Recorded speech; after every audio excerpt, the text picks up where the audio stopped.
Hoy estamos aquí una vez más para compartir con ustedes una reflexión más de la palabra de Dios. Hoy vamos a hablar acerca de un tema muy importante en nuestras vidas. La reflexión que hoy vamos a compartir la he titulado ¿Qué es lo que te persigue? ¿Qué es lo que persigue mi vida? Es una pregunta, el título de esta reflexión. ¿Qué es lo que persigue tu vida? Muchos cristianos hoy se hacen una pregunta. ¿Por qué lo sistemático de mi condición? Escuchen bien esto. Hay muchas preguntas que hoy muchos dentro del cuerpo de Cristo se hacen, hermanos. Y es la siguiente. ¿Por qué lo sistemático de mi condición? ¿Por qué veo el favor de Dios en la vida de otros, pero por qué no lo estoy viendo en la vida mía? ¿Por qué veo cómo Dios bendice otras familias? ¿Por qué veo cómo Dios bendice otras personas, otros hermanos? Pero ¿por qué la vida mía no la bendice? ¿O por qué no logro ver en mi vida lo que yo he visto en otros? ¿Por qué lo sistemático de mi vida, de la situación que estoy enfrentando? ¿Qué es lo que persigue tu vida? Es el título de la reflexión que vamos a compartir hoy. De hecho, iglesia, hay mucha gente que ha llegado al cristianismo, o por lo menos eso creen ellos, pero siguen viviendo aún en Cristo lo que antes vivieron en su vida secular. A muchos de niños les tocó ponerse ropa usada, a muchos de niños les tocó usar cuadernos viejos. A muchos de niños les tocó usar los juguetes de sus primos, de sus amigos, los juguetes que ya ellos tiraban. Mamá iba por ellos, los traía a tu casa y te decía: hijo, aquí están estos juguetes. Creo que muchos de nosotros en nuestra vida, cuando éramos infantes, en nuestra infancia como niños, nos tocó vivir ese tipo de situaciones. Nunca en tu vida tuviste una bicicleta 0 kilómetros, una bicicleta nueva, pero siempre llegaban cosas usadas a tu vida. Siempre llegaban zapatos usados, ropa usada, juguetes usados, cuadernos usados. Ibas a estudiar con los libros usados de tus primos. Siempre había una tía que decía: ay, ve, mirá, le decía a tu madre: mirá, a mi niño se le quedó una ropa buenecita, y esa ropa llegaba siempre a tus manos. Ahora, de adultos y en Cristo, pues la cosa como que parece ser que no ha cambiado mucho. Sigue sucediendo lo mismo, sigue pasando lo mismo. No podemos salir, no vemos la situación cambiar en nuestras vidas. Su mala situación económica ya no es una prueba, ya es un problema, ya ni siquiera es una prueba, ya no es un trato de Dios, ya es algo sistemático, ya es algo que pasa y pasa año tras año. Ya los problemas familiares se volvieron sistemáticos, ya la escasez se volvió sistemática en ellos, ya los problemas conyugales, matrimoniales se volvieron sistemáticos en ellos, ya los problemas con los hijos se volvieron sistemáticos en ellos. Ya es algo que siempre pasa en sus vidas. Ahora bien, no faltará el hermano que quizás se pregunte: bueno, ¿qué será lo que está pasando, hombre? ¿Será que es que yo estoy viviendo un karma o qué? Puede ser que algún hermano se haga esa pregunta. Otros se pueden preguntar si quizás están viviendo una maldición generacional en sus vidas, o qué es lo que realmente está pasando. Lo cierto es que lo que los persigue a ellos es esa mala situación. Lo cierto es que lo que los persigue a ellos es la mala situación, son las deudas, son los gota a gota, son los recibos en rojo que abajo dicen pago inmediato. Eso es lo único que les está persiguiendo. Ahora bien, la vida, hermanos, la Biblia, yo estoy convencido de algo.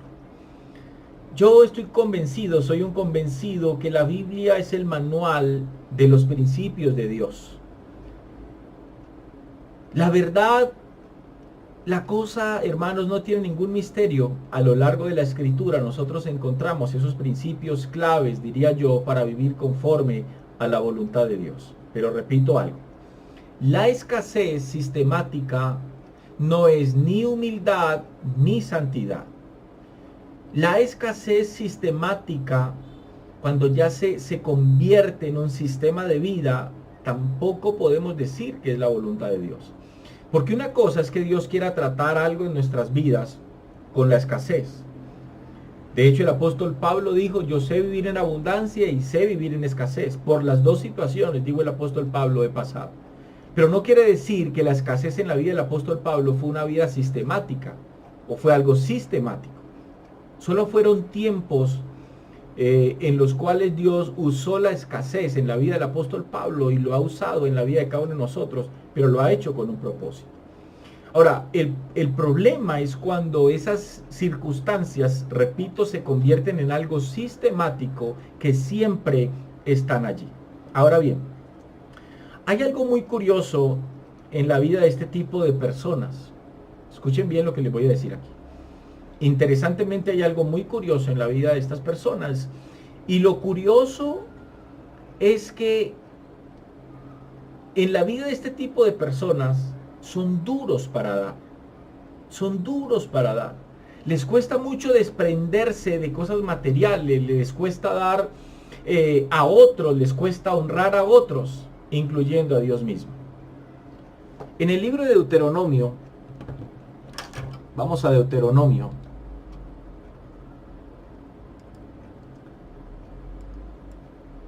Deuteronomio capítulo 28 versículo 1 dice el texto: acontecerá que si oyeres atentamente la voz de Jehová tu Dios para guardar y poner por obra todos sus mandamientos que yo te prescribo hoy, también Jehová tu Dios te exaltará sobre todas las naciones de la tierra. Y vendrán sobre ti estas bendiciones, dice el versículo 2. Y vendrán sobre ti todas estas bendiciones y te alcanzarán, si oyeres la voz de Jehová tu Dios. Dice el versículo 3, bendito serás tú en la ciudad y bendito tú en el campo. Bendito el fruto de tu vientre, el fruto de tu tierra, el fruto de tus bestias, la cría de tus vacas y los rebaños de tus ovejas. Bendita serán tu canasta y tu arteza de amasar, dice el texto. Bendito serás en tu entrar y bendito en tu salir. Jehová derrotará a tus enemigos que se levantaren contra ti. Por un camino saldrán contra ti y por 7 caminos huirán de delante de ti. Jehová te enviará su bendición sobre tus graneros y sobre todo aquello en que pusieres tu mano, y te bendecirá en la tierra que Jehová tu Dios te da. Te confirmará Jehová por pueblo santo suyo, dice el versículo 9, como te lo ha jurado, cuando guardares los mandamientos de Jehová tu Dios y anduvieres en sus caminos. Iglesia, este texto me llama la atención profundamente. Algo impresionante me llama aquí la atención. Las bendiciones que traen la obediencia a Dios. Pero a mí me impresiona algo más todavía. Si regresamos aquí al versículo 1, dice, acontecerá, sucederá, pasará, que si oyeres atentamente la voz de Jehová tu Dios, para guardar y poner por obra todos sus mandamientos que yo te prescribo hoy. El texto habla de obediencia. También Jehová tu Dios te exaltará sobre todas las naciones de la tierra. Yo siempre he dicho, hermanos, que Dios es un Dios de reciprocidad. Todo lo que hacemos por Él, para Él, en pro de Él, de su obra, todo eso a nosotros de alguna u otra manera se nos devuelve. Pero a mí me impresiona algo. Y vendrán sobre ti, dice el versículo 2, todas estas bendiciones y te alcanzarán. Iglesia, a mí me impresiona esto. Este texto dice, en otras palabras, que nada puede hacer el hombre que es obediente a Dios. Y te alcanzarán, dice el texto. Me impresiona muchísimo esto. Porque lo que el texto está diciendo, les voy a parafrasear, lo que el texto está diciendo es que el hombre y la mujer que es obediente a Dios, ese hombre no puede hacer absolutamente nada. Escuchen esto. El hombre o la mujer obediente a Dios no puede hacer absolutamente nada para evitar que las bendiciones le alcancen. ¡Wow! Gloria a Dios por eso. Yo no sé cuántos le dan gloria a Dios en esta hora por eso. La obediencia hace que el hombre obediente no pueda hacer absolutamente nada para evitar, repito, que las bendiciones que vienen de lo alto, que vienen de Dios, que vienen de parte de Dios, alcancen mi vida. Cuando nosotros somos obedientes a Dios, a su palabra, cuando no solamente escuchamos, cuando no solamente somos oidores, sino que pasamos de ser oidores a hacedores de la palabra de Dios, la promesa de Dios es que sus bendiciones nos van a alcanzar. ¿Eso qué quiere decir? Que no importa a cuánta velocidad vayas en tu vida, las bendiciones sí o sí te van a alcanzar. Es interesante porque el planteamiento de la escena de lo que me habla es que los hijos de Dios, los que están en obediencia, no tenemos por qué estar buscando las bendiciones. No tenemos que estar detrás de las bendiciones. No. El texto de lo que dice es todo lo contrario. Lo que el texto está diciendo es que las bendiciones están detrás de los hijos de Dios. Están corriendo, avanzando a muchísima más velocidad de lo que nosotros pudiéramos avanzar para alejarnos de ella. No, las bendiciones nos van a alcanzar, no importa cuán rápido vayas. Si tú eres un hombre, una mujer obediente a Dios, a su palabra, estas bendiciones sí o sí te van a alcanzar. Ahora quiero que saltemos al versículo 15 del mismo capítulo 28, versículo 15. Dice el texto: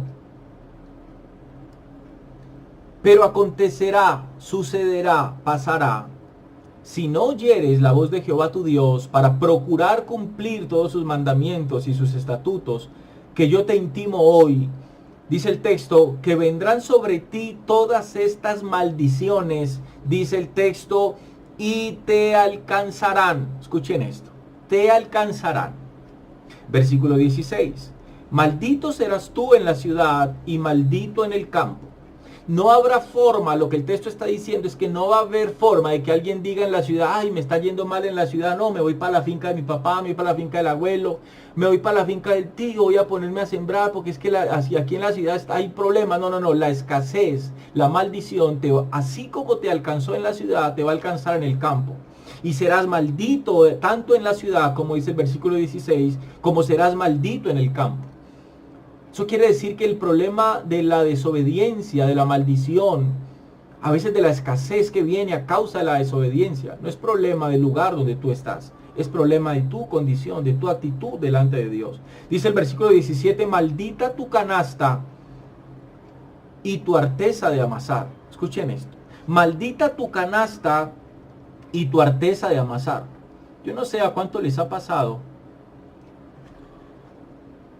que cuando van a hacer mercado, toman un carrito, toman una canasta y le echan a esa canasta y no es mucho lo que hay en la canasta, pero cuando van a la caja a pagar es un montón de dinero. Porque aún la canasta en la cual echas tus alimentos, en esa canasta hay un problema. Dijo Dios al pueblo de Israel: maldita tu canasta y tu arteza de amasar. Nada de lo que hagas en tu cocina va a rendir. Puedes comprar 3 libras de carne para 2 personas, pero las 3 libras de carne no te van a rendir. Las vas a poner a fritar y la carne se va a enchicharronar. No importa cuánta masa pongas en tu arteza de amasar, no te va a rendir el pan que hagas. La masa no va a crecer, no se va a fructificar porque hay un problema en tu casa, hay un problema en tu vida, hay un problema en tu hogar que abarca aún esas partes que a veces nosotros pensamos que no tienen nada que ver con nuestra vida. Versículo 18. Dice, maldito el fruto de tu vientre, el fruto de tu tierra, la cría de tus vacas y los rebaños de tus ovejas. Wow, ahí es cuando nosotros podemos ver que a nuestros hijos no les sale el empleo que nosotros queremos que les salga. Ahí donde vemos a veces que nuestros hijos, la vida de ellos no es como nosotros quisiéramos que fuera. A veces cuando tenemos hijas, y yo lo digo, tengo dos, a veces los hombres que se acercan a nuestras hijas no son esos príncipes azules de ojos verdes que nosotros quisiéramos, anheláramos que se acercaran a nuestras hijas. A veces no son lo que pasa. A veces decimos, pero ¿por qué le está yendo mal a nuestros hijos en el colegio? ¿Por qué mi hijo siempre se ha topado con mujeres que no han sabido valorarlo, apreciarlo y amarlo realmente por lo que es? El texto dice, maldito el fruto de tu vientre, está hablando de los hijos. El fruto de tu tierra, la cría de tus vacas y los rebaños de tus ovejas, dice el texto. Maldito, dice el versículo 19, serás en tu entrar y maldito en tu salir. Es interesante porque así como nadie, escuchen esto, así como nadie puede, así como nada puede hacer el obediente para evitar que las bendiciones de Dios vengan sobre su vida, de la misma manera el desobediente no puede hacer absolutamente nada para evitar que las maldiciones a causa de la desobediencia también vengan para su vida. Hay temas que para un pastor son temas incómodos de tratar, pero como encargado de enseñar todo el consejo de Dios a su iglesia lo debe hacer. En la iglesia de Cristo hoy hay un problema. Muchos creen que la obra de Dios está representada en un local, unas sillas, unas cortinas y unos instrumentos de música. Escuchen esto que es importante. Es un problema que la iglesia de Cristo tiene hoy. Dentro de la iglesia hay muchas personas que creen que la obra de Dios está representada, repito, en el local, en las cortinas, en los instrumentos, en la tarima, en la guitarra, en el piano, en la batería, en los equipos de sonido, etcétera, etcétera, en el aire acondicionado. Permítame decirle algo. Puede haber, a veces la gente cree, si se pagó el arrendo del local, si el sonido está funcionando, si hay cortinas, si está la instrumentación que se necesita para hacer el culto que nosotros hacemos a Dios. Es interesante porque, repito, hay personas que creen que de esto depende la obra de Dios. Hay personas que creen que si se logra mantener estas cosas bien, entonces hay obra. Pero lo cierto es que el pastor y su familia juegan un papel crucial, muy importante. De hecho les digo, el pastor es la obra central de la obra de Dios. Puede haber un grupo de personas, 5, 10 personas, 3 personas, 2 personas, en un parque al aire libre. Si hay un pastor, allí hay obra. Pero si hay un grupo de 10, 15, 20 personas en un gran local, en un lugar muy amplio, con aire acondicionado, con buenas sillas, pero si no hay pastor, entonces en ese lugar no hay obra. Porque la obra de Dios, la obra que realmente el Señor estableció, siempre puso un hombre enfrente. Cuando nosotros miramos la carta a las iglesias del Apocalipsis, a las iglesias en la Odisea, siempre el texto iba dirigido al ángel de la iglesia. Siempre había alguien y siempre hay alguien que responda por la obra de Cristo. Puede faltar, amado hermano, todo lo dicho, pero si hay pastor, entonces hay obra. Y eso es a veces lo que la iglesia no ha logrado entender. Y esto es algo, repito, que la iglesia no entiende y a veces les cuesta entender. La salud espiritual reposa sobre la vida de quien enseña. Eso es una de las muchas cargas que tiene un pastor dentro de una congregación. El pastor, sí o sí, dará cuentas a Dios por lo que enseña a su congregación. Nadie se va, amado hermano, nadie se va, ningún pastor, ningún ministro va a poder escapar de eso. cada ministro, cada uno de nosotros vamos a tener que rendir cuentas a Dios por lo que hoy estamos enseñando. Y tiene la responsabilidad de muchas almas en sus manos. ¿Qué quiere decir con eso? Que el pastor debe tener cabeza para eso, la enseñanza y la exposición de la palabra de Dios. En Gálatas capítulo 6, versículo 6, vamos al texto. Gálatas capítulo 6. Vamos a leer desde el verso 6 al 8. Dice el texto: el que es enseñado en la palabra, haga partícipe de toda cosa buena al que lo instruye. No os engañéis, Dios no puede ser burlado, pues todo lo que el hombre sembrare, eso también segará. Como les dije hace un momento, Dios es un Dios de reciprocidad. Versículo 8. Porque el que siembra para su carne, de la carne segará corrupción, mas el que siembra para el espíritu, del espíritu segará, dice el texto, vida eterna.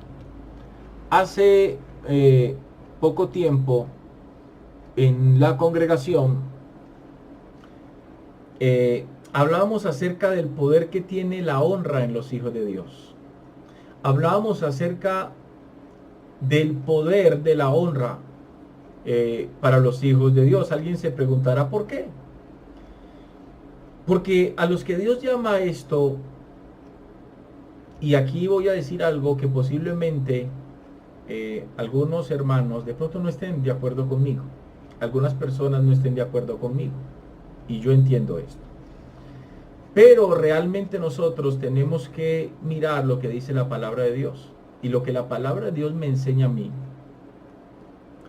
es que a los hombres que Dios llamó para que se dedicaran a la predicación de su palabra, a la predicación de su mensaje, a la predicación de su evangelio, los llamó, les hizo dejar todo para cumplir con su llamado.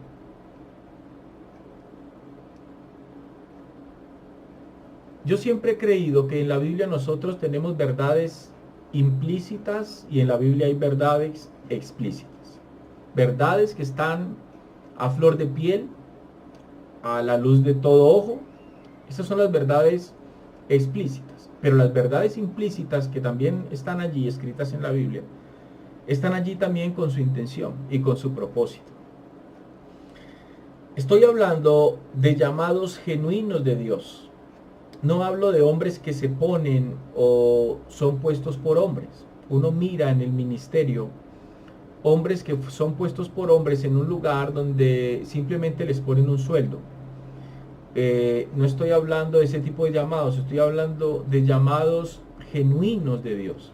Y no estoy diciendo tampoco que alguien que haya sido llamado a pastorear en una iglesia ya establecida con una membresía y que la iglesia le ponga un sueldo al pastor, no estoy diciendo con eso que todos los que les ha tocado esa situación no son hombres llamados por Dios. No estoy hablando de eso, porque sería juzgar lo que no puedo juzgar. Pero yo de algo estoy seguro. Lo que la Biblia me enseña a mí es que cuando Dios llama a un hombre para la predicación de su palabra, para la predicación de su evangelio, estoy plenamente convencido que Dios los llama, como le dijo a Pedro, deja tu red, que ya no serás pescador de peces, ahora te voy a hacer yo pescador de hombres. Cuando Dios mandó a aquellos hombres de a dos en dos a predicar el evangelio, les dijo: no lleven alforja, no lleven calzado, no lleven nada, porque todo obrero es digno de su salario. Esos hombres no tenían trabajo, ellos se dedicaron a la obra porque iban de ciudad en ciudad y no cumplían con una labor en la mañana y luego le decían al Señor: ve Señor, ya terminamos de trabajar y ahorita entonces ¿para dónde nos vamos? No, ellos estaban dedicados a eso. Cuando Dios llama a un hombre a un ministerio pastoral, ese hombre necesita creer en aquel que lo llamó, porque la enseñanza de la palabra de Dios, y en esto creo que todos estamos de acuerdo, la enseñanza de la palabra de Dios requiere de estudio y el estudio requiere de tiempo. En eso no nos podemos engañar porque es una verdad. De hecho, es un problema que la gente tiene. Mucha gente que no tiene conocimiento de Dios dice, pero ¿por qué los pastores no trabajan, hermano? Pero es que no quieren sino vivir de la fe, no quiere, no. Realmente es hablar sin conocimiento de lo que dice la palabra de Dios. Alguien una vez me preguntó eso y yo le dije, ok, vamos a hacer algo. En tu vida laboral, ¿cuántas veces has tenido como compañero de trabajo un obispo de la Iglesia Católica? ¿Cuántas veces alguien te dijo, mucho gusto, Julanito de tal, un compañero de trabajo tuyo, y que te diga, sí, mira, yo soy obispo de la catedral en Cali, yo soy obispo de la parroquia, yo soy cura de tal? No, porque ellos, aún ellos, son llamados a dejar su vida misma y dedicarse a la fe católica, a enseñar la fe católica a las personas. Nadie ha tenido un cura, nadie ha tenido un sacerdote, un obispo, nadie ha tenido un cardenal como compañero de trabajo. Ese tipo de personas viven de eso. Ahora, realmente quien piensa de manera contraria lo hace, y lo digo con respeto porque está completamente en la ignorancia. La palabra de Dios es clara en cuanto a eso. Ahora bien, ¿qué quiere decir Pablo con participación en todas las cosas buenas? Cuando Pablo dice a la iglesia en Galacia que aquel que está enseñando es merecedor, es digno de que, y Pablo le dice a la iglesia, de que ustedes le hagan partícipe a él de cosas buenas. Ahora, vamos a leer el versículo 5. Dice el versículo 5, porque cada uno, dice el texto, porque cada uno llevará su propia carga. Escuchen bien esto, lo que el apóstol Pablo le dice a la iglesia en Galacia. Cada uno de ustedes va a llevar su propia carga. ¿Cuándo lo dice? Después de hablar acerca del honrar. Vamos a leerlo nuevamente, versículo 4. Dice, el 6, el que es enseñado en la palabra, recuerden que es la carta del apóstol Pablo a la iglesia en Galacia, y le dice el apóstol Pablo a los Gálatas, el que es enseñado en la palabra, haga partícipe de toda cosa buena al que lo instruye. Luego dice Pablo, no os engañéis, Dios no puede ser burlado, pues todo lo que el hombre sembrara, eso también segará. Porque el que siembra para su carne, de la carne segará corrupción, mas el que siembra para el espíritu, del espíritu segará vida eterna. ¿De qué estaba hablando Pablo? De sembrar en la vida de aquel que está instruyendo a la iglesia. El que siembra en la vida de aquel que está instruyendo a la iglesia está siendo un instrumento de Dios para que ese hombre pueda continuar dedicando su vida y su tiempo al estudio de la palabra, y lo que el Espíritu Santo le dé a ese hombre me lo pueda transmitir a mí. Ahí es donde yo siembro para el Espíritu y cosecho del Espíritu, como dice el apóstol Pablo, vida eterna. Pero cuando yo permito que el hombre que Dios puso enfrente aguante hambre y pase necesidades, lo que yo estoy haciendo es un instrumento no necesariamente de Dios, sino del diablo, para que el hombre que Dios puso enfrente tenga que pensar en otras cosas. Ya quite su pensamiento y su tiempo del estudio, de la meditación de la palabra, para que él me pueda enseñar a mí, para que me pueda alimentar a mí. Porque permítanme decirles algo, ese cuento que yo he escuchado por ahí, que a mí un hombre no me enseña, que a mí el que me enseña es el Espíritu Santo, eso es un gravísimo error, y con todo respeto les digo. Cuando nosotros miramos la vida de Jesús, Jesús dijo, yo no les hablo a ustedes lo que yo me inventé. Yo les he enseñado a ustedes y les he hablado a ustedes lo que oí el Padre. Jesús aprendió del Padre. Jesús enseñó a sus discípulos, luego le dijo a sus discípulos, vayan, discipulen y hagan discípulos, bautícenlos en el nombre del Padre y del Espíritu Santo y enséñales a ellos todas las cosas que yo a ustedes les he enseñado. Decir que uno no necesita de otra persona, de un ministro, para que a uno le enseñe, creo que en la vida de ese hombre o esa mujer hay una mezcla de orgullo, de prepotencia, y eso no es de Dios. Dios estableció ministerios para la iglesia, y uno de esos ministerios fue el ministerio pastoral, y lo hizo con el propósito de edificar su propia iglesia. Ahora bien, dice el versículo 5, porque cada uno llevará su propia carga. Ahora, ¿entienden ustedes lo que leen? Dentro del cuerpo de Cristo, cada uno tiene que asumir su carga. El pastor asume su carga, asume su responsabilidad de enseñanza, de predicación, de pastorear, de llevar a las ovejas del Señor a pastar, pastos verdes, pastos frescos, de llevarlas a aguas. Pero la iglesia, los que están allí sentados, escuchando, alimentándose, también tienen que tomar su posición y también tienen que tomar su propia carga. Pablo habla de cargas. El que enseña, repito, tiene la carga de honrar al enseñado con su enseñanza. Pero el enseñado, dice Pablo, también tiene que tener la carga de honrar al que le enseña. Eso es reino. Es la forma como el reino de Dios funciona, créanlo o no. Ahora, es como funciona la obra de Dios. Lo triste, iglesia, es que muchos pastores en el mundo hoy viven con todas las cargas sobre ellos. La de enseñar y la de proveer para sí mismos. Es una carga bien difícil. Y déjeme decirle algo, no hay nada más peligroso para la salud espiritual de la iglesia que eso. Que un pastor tenga que alejarse del estudio y la meditación de la palabra por ocuparse de cargas que debe tener la iglesia. No hay nada más peligroso para la salud espiritual de la iglesia que suceda eso. Martín Lutero escribió y dijo, estos pasajes están destinados a beneficiar a los ministros. Debo decir que no encuentro mucho placer en la explicación de estos versos. Se me hace aparecer como si yo hablo por mi propio beneficio. Sin embargo, dijo Martín Lutero, son importantes. Se trata de un principio espiritual básico, aunque a veces descuidado. Los que alimentan y bendicen espiritualmente deben ser apoyados por usted financieramente. Pablo repite este principio en varios otros lugares. Si nosotros hemos sembrado cosas espirituales para vosotros, ¿será gran cosa si de vosotros cosecharemos bienes materiales? Primera de Corintios capítulo 9, versículo 11. Está escrito. Eso es algo que no me lo estoy inventando yo. A pesar de ello, el Señor ha ordenado que los que predican el Evangelio, que vivan del Evangelio. Primera carta a los Corintios capítulo 9, versículo 14.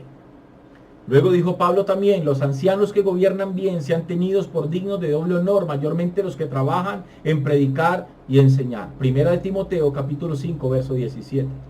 Si usted confía en ellos, su salud espiritual, también debe de confiar en ellos la parte de su economía. Puede ser algo que muchos no logran entender. Voy a repetir eso una vez más. Si usted confía en ellos con su salud espiritual, también se debe confiar en ellos al mayordomo de los dones del pueblo de Dios. También tenemos que entender que cada cosa que nosotros tenemos realmente no es de Dios, que es de Dios. Perdón, que cada cosa, repito, que nosotros tenemos no es nuestra, es de Dios. Y que nosotros lo único que somos mayordomos. Lucas capítulo 16, verso 11. A menudo escribió, me he preguntado por qué todos los apóstoles reiteraron esta petición con tal frecuencia embarazosa. Hemos llegado a entender por qué es tan necesario repetir la advertencia de este versículo. Cuando Satanás no puede suprimir, escuchen esto, cuando Satanás no puede suprimir la predicación del Evangelio por la fuerza, trata de lograr su propósito al golpear los ministros del Evangelio con escasez y con pobreza. Esto que dijo Martín Lutero lo he experimentado muchas veces en mi propia vida. Es duro vivir por fe, no es fácil vivir por fe. Cuando hay necesidades y lo único que puedes hacer es esperar en Dios. Romanos capítulo 15, versículo 25. Vamos al texto. Romanos capítulo 15, versículo 25 y 27. Dice el texto. Mas ahora voy a Jerusalén para ministrar a los santos, dijo el apóstol Pablo. Porque Macedonia y Acaya tuvieron a bien hacer una ofrenda para los pobres que hay entre los santos que están en Jerusalén. Pues les pareció, dice el texto, bueno, y son deudores a ellos, porque si los gentiles han sido hechos participantes de sus bienes espirituales, deben también ellos ministrarles de los materiales. Tristemente, muchos creyentes afirman que los pastores deben tener otro trabajo para mantenerse y trabajar en el ministerio gratuitamente. Vamos a analizar varios pasajes que refutan esos argumentos. Lucas capítulo 10, versículo 7. Dice Lucas capítulo 10, versículo 7. y posad en aquella misma casa, comiendo y bebiendo lo que os den, porque el obrero es digno de su salario. No os paséis, dice el texto, de casa en casa. El versículo 8 dice: en cualquier ciudad donde entréis y os reciban, comed lo que os pongan delante. Lo que vemos en este pasaje es un discurso del Señor cuando envía a 70 hombres a trabajar en su obra. La comisión de estos 70 era predicar acerca de la llegada del reino de Dios, ya fuera en las ciudades que les recibieran o en aquellas que les rechazaran. Ahora, noten que Cristo les dice a estos 70 que no deben de llevar bolsa, ni alforjas, ni calzado. Además, cuando entraran en alguna casa para predicar, debían comer y beber lo que les dieran sin temor ni vergüenza. ¿Por qué? Cristo dice: porque el obrero es digno de su salario. Si ellos estaban trabajando en la obra de Cristo, era lógico que debieran recibir su pago. Ellos tenían el derecho de comer y de beber para vivir de la predicación. Este fue el trabajo que Cristo les encomendó y los hombres debían pagarles por su trabajo. Pero no solo debían ser cuidados de no padecer hambre, sino que debían ser cuidados en cuanto a su vestimenta aún del frío. Esto es algo que la gente aún todavía no entiende. Primera de Timoteo, capítulo 5, versículo 17. Los ancianos que gobiernan bien sean tenidos dignos de doble honor, mayormente los que trabajan en predicar, dice el texto, y en enseñar. ¿A qué se refiere el apóstol Pablo con doble honor? Muchos han argumentado que se refiere a la estima o el respeto que debemos tener hacia nuestros pastores. Sin embargo, no creo que esto sea lo correcto. La palabra que Pablo utiliza para honor, estimé, que puede significar honor, respeto, valor, pero también puede utilizarse para significar el precio pagado o recibido por una persona o cosa comprada o vendida. Es por ello que el diccionario de lenguas bíblicas dice en este pasaje en la epístola a Timoteo que se refiere al pago o compensación por un servicio. Usted sabe, iglesia, ¿por qué vemos en la Biblia tantas veces que suceden cosas sobrenaturales? Porque lo que es sobrenatural para nosotros es lo natural de Dios. ¿Cuántos quieren ver que Dios haga grandes milagros en sus vidas? Le voy a dar un principio. Donde no hay honra, no hay milagros. La honra es una llave de milagros. Mateo capítulo 13, versículo 53. Mateo capítulo 13, vamos al verso 53. Y dice el texto: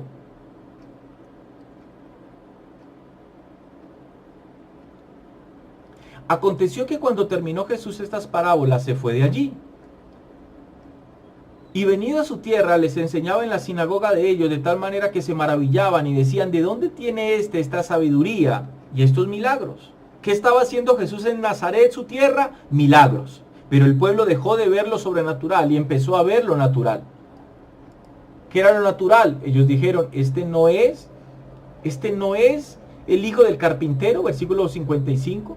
¿No es este el hijo del carpintero?, dice el texto. Escuchen.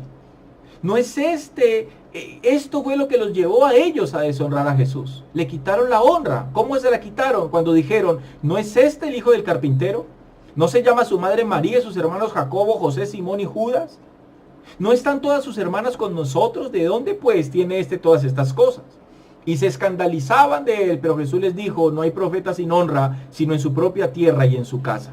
Y no hizo allí muchos milagros a causa de la incredulidad, dice el texto de ellos en el versículo 58.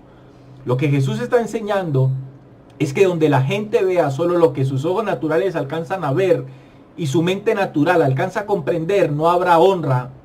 Y donde no hay honra no podrá haber milagros. Es decir, no se podrá manifestar lo sobrenatural de Dios. Donde a Jesús no lo honraron como el Hijo de Dios, solo pudo hacer mesas y sillas.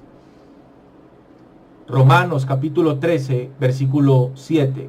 Otro texto muy importante para nosotros. Romanos capítulo 13, en el versículo 7 dice el texto: pagad a todo lo que debéis, al que tributo, tributo, al que impuesto, impuesto, al que respeto, respeto, y al que honra, honra, dijo Pablo. La honra, según Pablo, es una deuda que debe pagarse. Lo que está diciendo es que hay que darle honra al que honra se merece. Que hay que darle honra al que honra se merece.